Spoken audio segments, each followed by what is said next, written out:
Faleminderit fillimisht që e keni jap një shembull se si duhet me bë fushat edhe pa linçime, edhe pa urrëtie, edhe pa inate.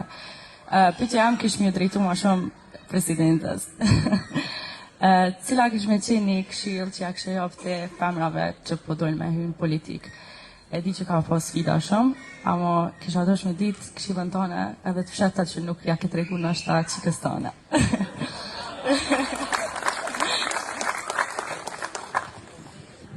Shikat e mia janë ende të vogla për me marrë këshilla politike dhe përpjekja ime vetme për momentin është me i mbajt sa më larg politikës.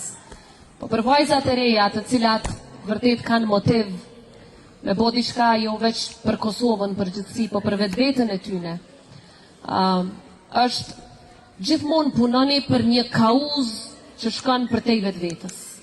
Sepse kur kauza është më e madhe se ti, më e madhe se çdo ambicie jotja, më e madhe se çdo sukses i yti, më e madhe se çdo interesim i yti, atëherë nuk ka sfidë që mundet me të ndalë, sepse ti e të shiqua, ti e larg. Këta vogëlsirat që të qesin gur për para, i shkel, sepse ti shiqon për para. Kjo është e para. E dyta, duhet me ditë që ko me pas sfida. Ko me pas sfida të cilat shpesh herë kanë në të shtime me ndu a ja vlen kjo rrugë. Pse me e bo këtë rrugë? Atë shumë në nëshmime, atë shumë fyrje që të bohen, sidomos pse je grua. Edhe ja bon këtë pyetje vetës. Nuk ka besoj qenje njerëzore që është i angazhum sidomos në profesionin e politikës që nga njerë nuk ja bon këtë pyetje vetës.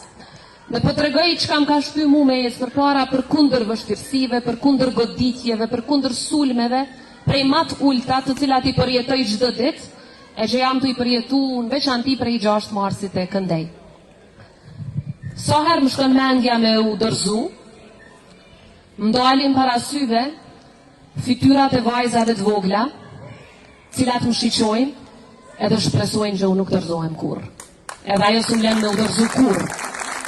Kështu që shpresoj që edhe ti ke me mendu njësoj. Pavarësisht profesionit që e ke zgjedh, gjithmonë mos harro. Është një vajzë vogël aty që të shiqon ty si shembull, edhe që shpreson që ti s'ki mu dorëzu kur.